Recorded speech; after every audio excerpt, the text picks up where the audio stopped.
So, for classification, we haven't covered classification in a great detail so far.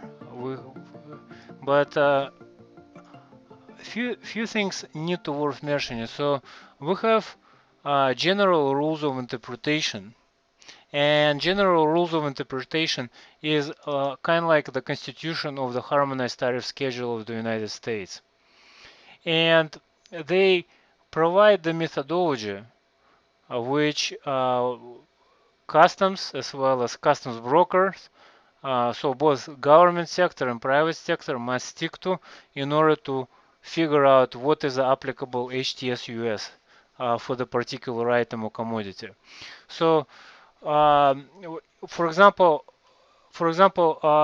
if you if government deviates from the application of the HTS US, then what the private sector can do is they can take the government to court, and they often do that, and they can win based on the application of general rules of interpretation. Of course, it's not the methodology itself; it's the result which it leads, which one is led to based on the application of general rules of interpretation. That is very important because harmonized tariff schedule determines the duty rates, so it directly affects the product. It affects whether the product can be imported or not in the first place, because there may be applicable quota provisions. It implies the level of scrutiny that will be afforded to that product. So let's say there is a Food and Drug Administration flag on it, or there is some kind of FCC or agriculture flag. So it so that will be automatic exam, for example, and examination procedure, whether it is VASIS or whether it is just a document review, it can also, or intrusive, it can also imply additional costs of doing business, because hauling it out to the exam is an additional cost to the importer. So, those things, the HTS is a very powerful tool to vet the level of scrutiny that will be, or the level of expense that will be given to a particular product. So this is very important stuff. So what's going on with GRIs, and how do we go with them? So number number one for general rules of interpretation is we see that they are structured in a way where we have altogether 6 of them, and 6 general rules of interpretation must be applied in the order received. So you go from 1 to 6, and the very first rule with which we're concerned over here says that we must figure out the HTS according to the terms of the heading and the relative section or chapter notes. So most of the time that will be sufficient in itself. However, sometimes you have heading notes and section notes and chapter notes which are not helpful. So you can have a product which comes not complete. That means you will go to the general rule interpretation number 2, and which deals with mixtures. Sometimes that is not enough by itself too. So let's say you have a disassembled product, and by itself it's not good enough.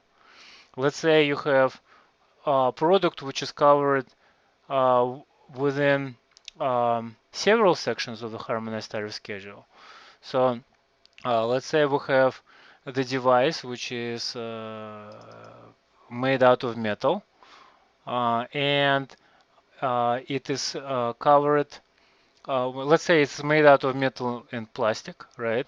So one thing that comes to mind would be stuff that you can go if you go to like Home Depot, let's say, and you find a ladder, which is a fiberglass.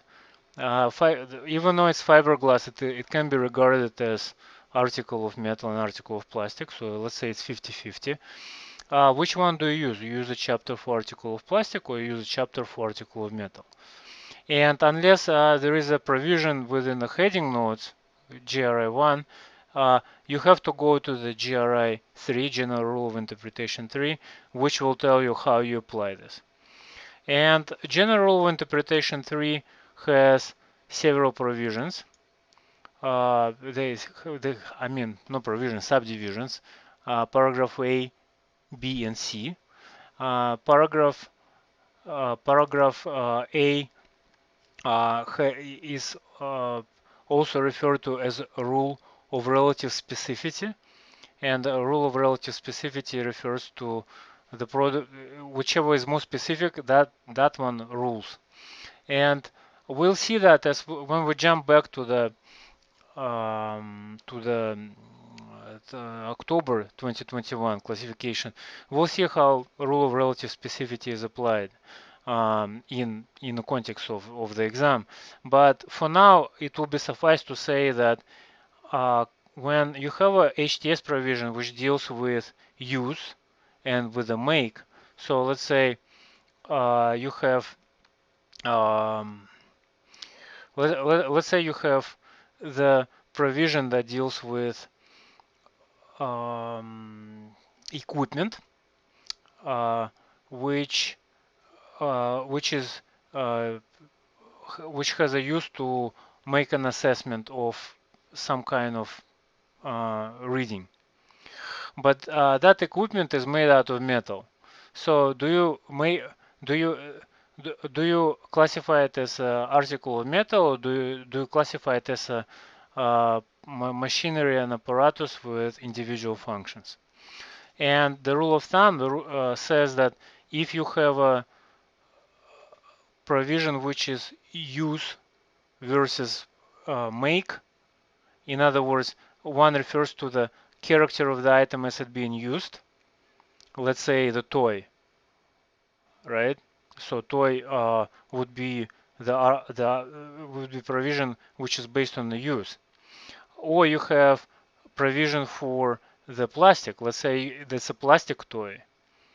The provision for use usually is more specific than the provision for make. That's a rule of thumb.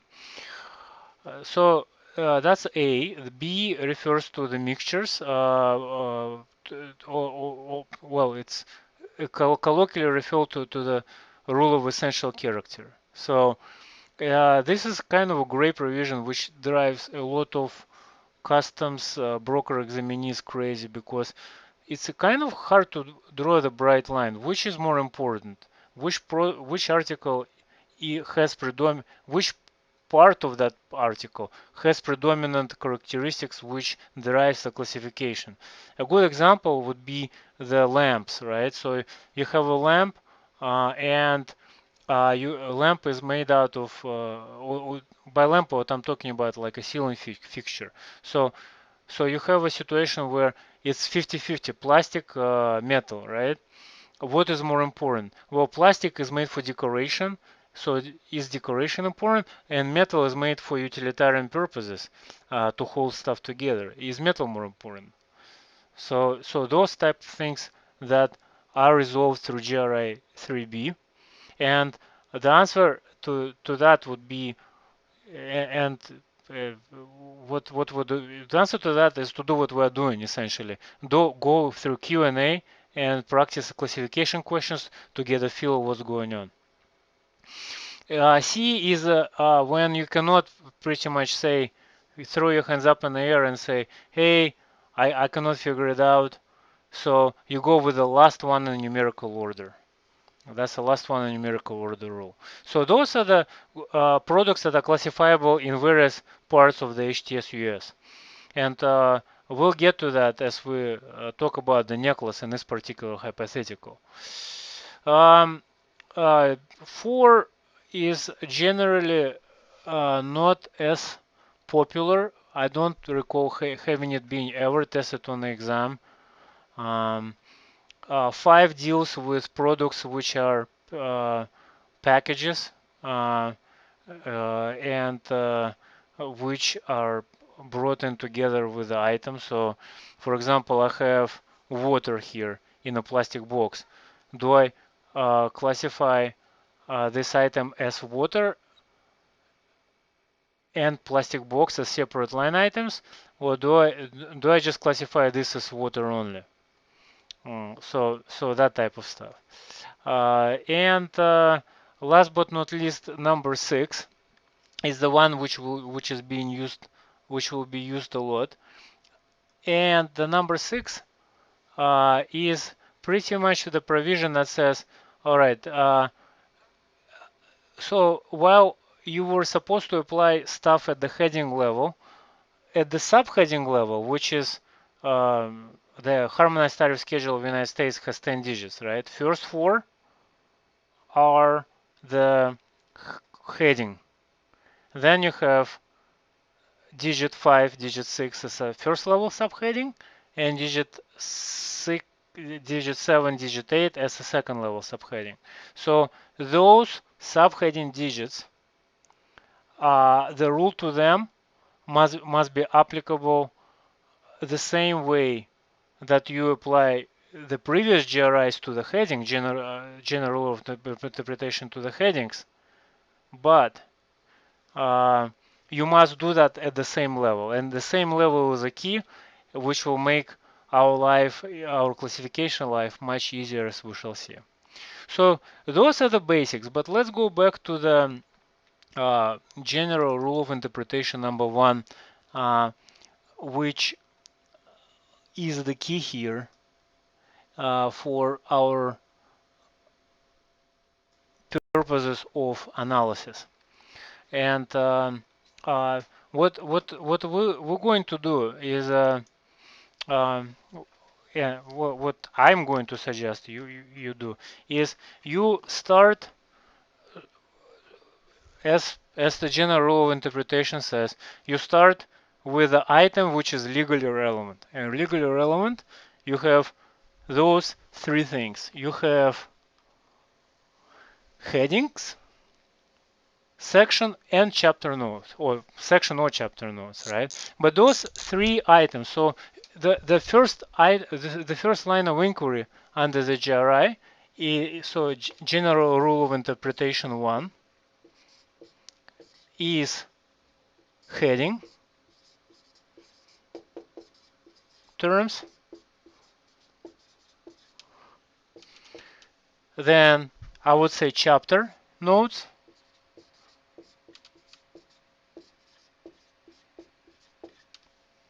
and then section notes.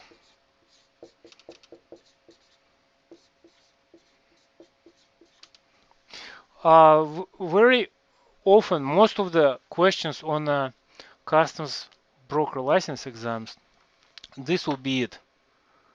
Within the GRI 1 world, many of the questions you will resolve just by looking at the heading notes, or by similar application of GRI 6 subheading notes.